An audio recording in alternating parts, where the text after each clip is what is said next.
चलिए अपन 21वां प्रश्न करते हैं। और 21वां प्रश्न आपके किस टाइप का आएगा, देखिए पहला प्रश्न लिया अपन है कि दो सकेंद्रीय वृत्तों की त्रिज्या क्रमशः 5 सेंटीमीटर तथा 3 सेंटीमीटर है। दो सकेंद्रीय वृत्त का अर्थ होता है ऐसे दो वृत्त जिनका केंद्र क्या हो, एक ही हो।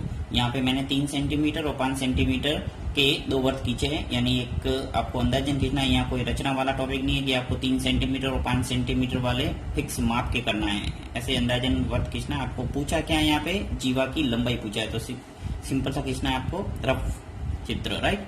अब देखिए यहाँ पे जो वृत्त है, इस वृत्त छोटे वृत्त को ये जो बड़े वृत्त की जीवा है वो स्पर्श कर रही है। ये कह रहा है कि बड़े वृत्त की उस जीवा की लंबाई ज्ञात कीजिए। आपको बड़े वृत्त की उस जीवा की लंबाई निकालना है जो छोटे वृत्त को स्पर्श करती है, जो छोटे वृत्त को स्पर्श करती है। तो यहाँ पे आपको छोटे वृत्त की जो त्रिज्या है वो कितनी दे रखी है, 3। तो ओ से लगाकर पी तक ये त्रिज्या मैं ले लेता हूँ 3।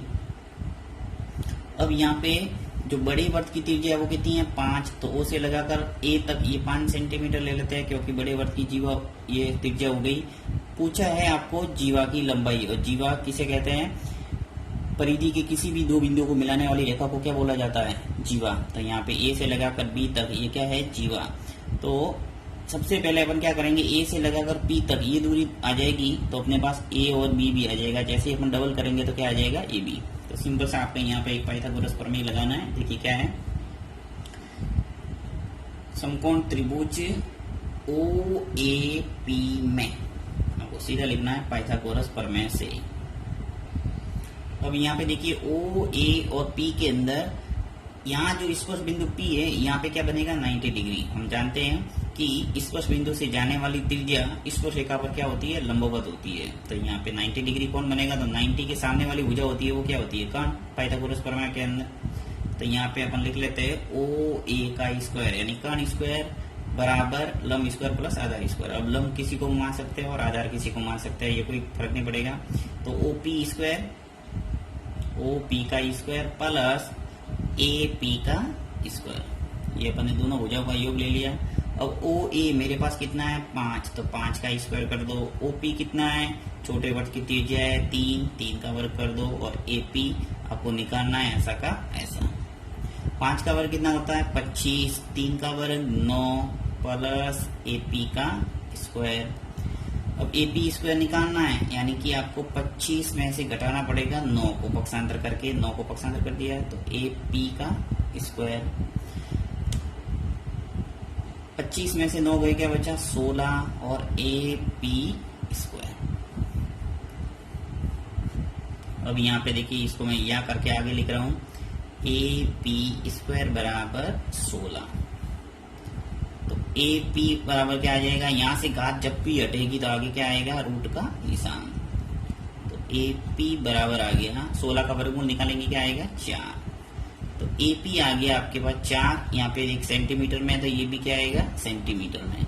यानी ए से लगाकर पी तक 4 सेंटीमीटर निकल के आ गई।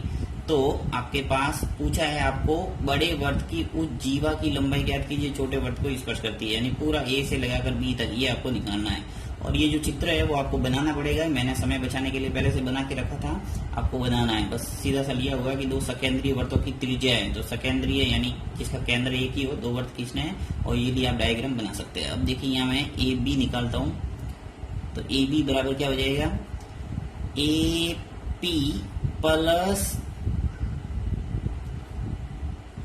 P B. तो ये ए बी बराबर ले सकते हैं, ए पी तो आपने निकाल दिए 4, और पी और बी भी 4 होगा। ये आप ध्यान रखना है, यहाँ पे पी है वो हमेशा सेंटर पॉइंट होगा ए और बी का। तो यहाँ से 4 और 4 ले लेंगे, तो ए और बी निकल के आ जाएगा आपके पास 8 सेंटीमीटर। तो इस ढंग से निकालना है। तो चाहे तो आप ऐसे भी कर सकते हैं, ए बी बराबर 2 टाइम्स ऑफ ए पी लिख सकते हैं, और फिर भी 8 आ जाएगा। 2 का गुणा 4 से होगा तो क्या आएगा, 8। ये आपके आंसर। नेक्स्ट एग्जांपल यह है कि यदि ओ केंद्र वाले वृत्त के बाहर स्थित किसी बिंदु P से वृत्त पर खींची गई स्पर्श रेखाएं PA तथा PB परस्पर 80 डिग्री के कोण पर झुकी हो, तो POA का मान ज्ञात कीजिए। यहाँ पे आपको POA का मान निकालना है। आपको दो स्पर्श रेखा दे रखी है PA और PB। अब चित्र बनाते हैं इस प्रश्न के अकॉर्डिंग। देख क्या कह रहा है ये कि O केंद्र वाले ओ केंद्र वाला। चलिए ये वृत्त खींचा मान लो, जिसका केंद्र क्या है ओ। इसके बाहर स्थित किसी बिंदु P से, ये बाहर स्थित कोई बिंदु P है, इस बिंदु P से PA और PB स्पर्शरेखा खींची है। तो स्पर्शरेखा खींच लेता हूँ यहाँ मैं, ये PA ले लो और मान लो ये ले लेते हैं PB, यहाँ नाम दे देता हूँ A और ये B। तो यहाँ से अपन मिला देते हैं इनको स्पर्श बिंदु पर। तो POA पूछा है, PO और A, तो यहाँ से भी मिलाना पड़ेगा अपन को। इसको मैं बिंदु वाली रेखा से मिला लेता हूं। अब देखिए यहाँ पे आपको POA पूछा है और परस्पर PA और PB परस्पर 80 डिग्री के कोण पर झुकी हुई है, यानी कि PA और PB 80 डिग्री के कोण पर झुकी हुई है। तो यहाँ पे 80 डिग्री कोण।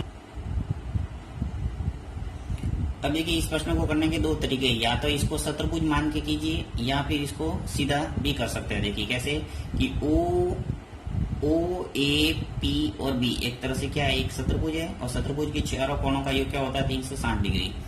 और यहाँ पे आपके तीन कोण मौजूद है। कैसे देखिए 80 डिग्री कोण दे रखा है आपको, यहाँ पे A है वो हमेशा 90 डिग्री कोण होगा, क्योंकि स्पर्श बिंदु से जाने वाली त्रिज्या स्पर्श रेखा पर क्या होती है, लंबवत होती है। अभी अपन ने पूर्व में भी देखा था, तो 90 डिग्री और यहाँ पर भी क्या बनेगा 90 डिग्री। तो ये 90 90 हो गया और 80, इन तीनों कोणों का योग करके 360 में से घटाएंगे तो ये कोण आ जाएगा A और B, और फिर इसका आधा करेंगे तो अपने पास आ जाएगा P और A। एक तरीका तो ये हुआ। एक तरीका ऐसे भी कर सकते हैं कि दोनों जो AOB और AP और B ये दोनों कोण हमेशा क्या होते हैं, संपूरक होते हैं। संपूरक का अर्थ हमेशा इन दोनों कोणों का योग क्या आएगा 180 आएगा।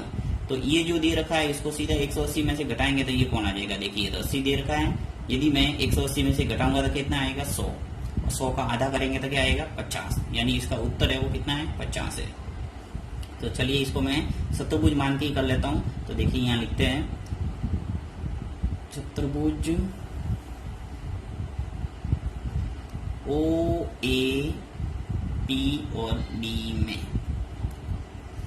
OAP और B में मैंने चारों कोण ले लेता हूं मैं, OAP प्लस, चलिए इनका मान रख लेते हैं सभी कोणों का। तो OAP, OA और P कितना है, OAP 90 है तो यहाँ लिख लेता हूं मैं 90 प्लस कोण APB, AP और B ये आपको दे रखा है 80 डिग्री, दोनों इस पर रेखा 80 कोण पर झुकी हुई है। फिर PB और O, PBOB क्या होगा 90 और प्लस AOB, A और B ये आपको निकालना ही है, AOB बराबर 360। इन सबको जोड़ेंगे तो क्या आ जाएगा आपके 260 प्लस कोण A और B बराबर 360। तो कोण AOB आ जाएगा 360 माइनस 260 डिग्री पक्षांतर हो जाएंगे, इधर आ जाएगा। तो कोण AO और B निकल के आ जाएगा 360 में से 260 गया तो क्या बचा 100, यानी कि AOB आ गया आपके पास 100। आपको पूछा क्या है, यदि सीधा पूछा होता है AOB तब तो उत्तर आ गया, परंतु पूछा है POA। देखिए POA यानी सिर्फ ये कोण पूछा है, तो ये पूरा जो कोण है वो 100 है, तो ये आधा हो गया। तो आधा करना है आपको सीधा AOB का, तो यहाँ मैं सीधा लिख लूंगा PO और A। POA आधा होगा किसका, कोण AO और B का, आधा यानी 2 का भाग देना सीधा। तो कोण POA बराबर आ गया AOB आपके पास है 100/2। तो कोण PO और A बराबर आ गया 100 में 2 का भाग देंगे क्या आएगा 50। तो 50 डिग्री आ गया यहाँ पे आपके उत्तर। अगर पूछा होता मुझे POB तो भी क्या आता 50 डिग्री।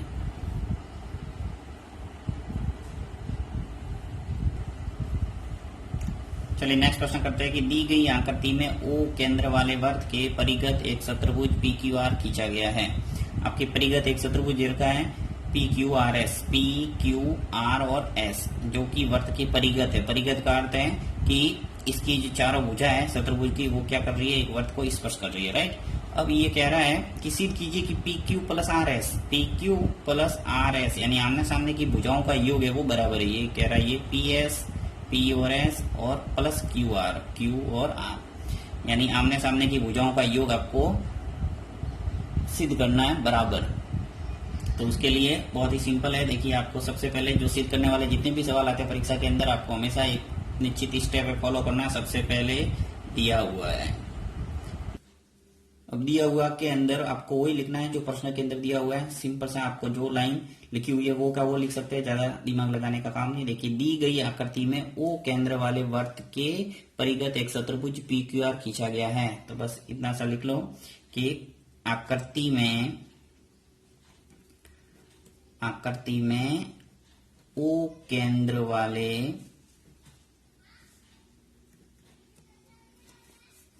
वाले वर्त के परिगत एक चतुर्भुज पी क्यू आर एस खींचा गया है। बस सिंपल सा वो का वो लिखा मैंने, कोई इसमें ज्यादा डिफरेंट नहीं किया। अब देखिए आपको नेक्स्ट स्टेप जो सिद्ध करना है वो ऐसा का ऐसा, इसमें भी कोई चेंज नहीं, जो प्रश्न में दे रखा है वो का वो लिख लो, सिद्ध करना है। अब सिद्ध करना में क्या सिद्ध करना है, P Q plus R S बराबर P S plus Q R, इसमें भी कोई चेंज नहीं, वैसा का वैसा। ये दो लाइन तो आपकी इसके अंदर कुछ ज्यादा दिमाग नहीं लगाना है। अब आपको तीसरी लाइन है वो क्या करना है, या तो आएगी उत्पत्ति या फिर आएगी रचना। तो ऐसे सवाल भी आएंगे जिसके अंदर कुछ आपको रचना करनी पड़ेगी और कुछ में सीधे ही आपको उत्पत्ति लिखना था। यहाँ पे कोई रचना करने का काम नहीं, सीधे ही आपको लिखना है उत्पत्ति। तो उत्पत्ति के अंदर आपको यहाँ पे देखिए सबसे पहले आपको प्रत्येक बाह्य बिंदु से दो स्पर्शरेखा खींची गई है वो नियम लगाना है। देखिए क्या है, बिंदु P है, यहाँ से आपको दो स्पर्शरेखा नजर आ रही है PA और PD। इसी प्रकार बिंदु Q है, इस Q बिंदु से भी QA और QB दो स्पर्शरेखा नजर आ रही है। फिर R से RB, RC, S से SC और SD। तो यहाँ लिखना है कि हम जानते हैं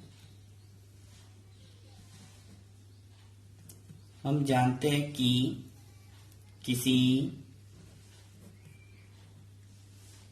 किसी बाह्य बिंदु से खींची गई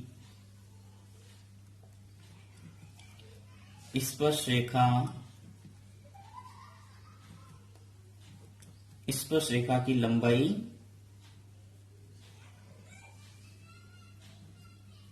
समान होती है।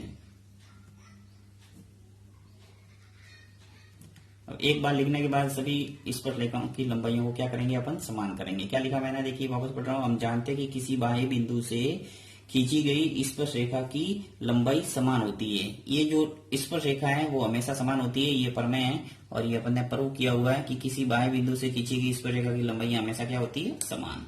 तो सबसे पहले मैं बिंदु लेता हूं बिंदु P। इस बिंदु P से दो स्पर्शरेखा नजर आ रही है, देखिए PA और PD। तो यहां ले लेते हैं बिंदु PA बराबर होगी किसके, PD के। इसी प्रकार समीकरण नंबर 1 दे देता हूं। फिर QA बराबर होगा किसके, QB के। QA बराबर होगा QB के, समीकरण नंबर 2। इसी प्रकार देखिए SC, यहाँ पे जो बिंदु S है उस S से दो स्पर्शरेखा, एक तो SC और एक SD। तो मैं कह सकता हूं कि जो SC है वो किसके बराबर हो जाएगी, SD के, समीकरण नंबर 3।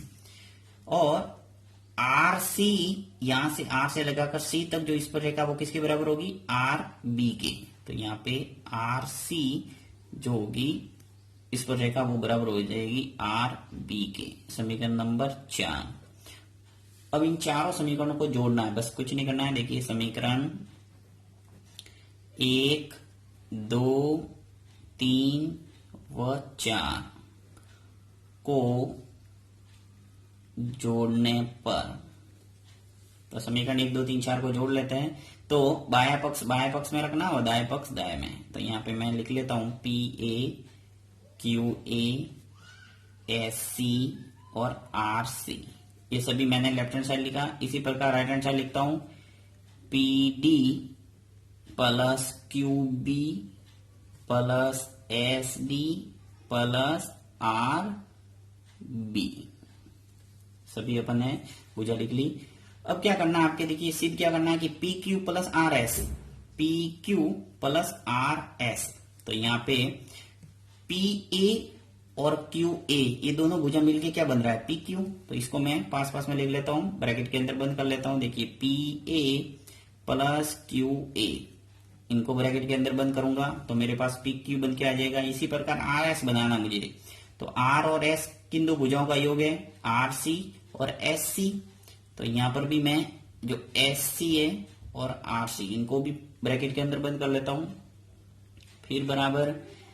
अब देखिए आपको PD और SD तभी बनेगा आपकी PS, P और S जो भुजा है वो किन दो भुजाओं के योग के बराबर है, PD और SD। इसलिए अपन क्या करते हैं, जो PD के पास में है वो ले आता हूं मैं किसको, SD को। तो यहां से है इसको खिसका देते हैं इधर, क्योंकि प्लस में है इसको आगे पीछे कर सकते हैं। नेक्स्ट जो QB है ये आ जाएगा किसके, RB के, और इसको भी अपन ब्रैकेट के अंदर बंद करते हैं। अब देखिए आपको करना क्या है कि PA प्लस QA, PA और QA इन दो भुजाओं का योग है वो किसके बराबर है, PQ के। तो यहां मैं लिख सकता हूं PQ प्लस SC और RC, SC प्लस RC मिलके क्या हो रहा है, RS। तो यहां इन दो भुजाओं का योग है वो RS कर देते हैं, फिर बराबर PD प्लस SD, जो PD है और प्लस SD इन दो भुजाओं का योग है वो किसके बराबर है, PS के। तो यहां पे लिख लेते हैं PS प्लस QB और RB, QB और RB ये किसके बराबर हो जाएगा, QR के। तो QR, तो यहाँ पे PQ प्लस RS बराबर आ गया PS प्लस QR। तो यही अपन को प्रूफ करना, तो इति सिद्धम। तो बहुत ही सिंपल है और अच्छा प्रश्न है, इसको एक बार देखना।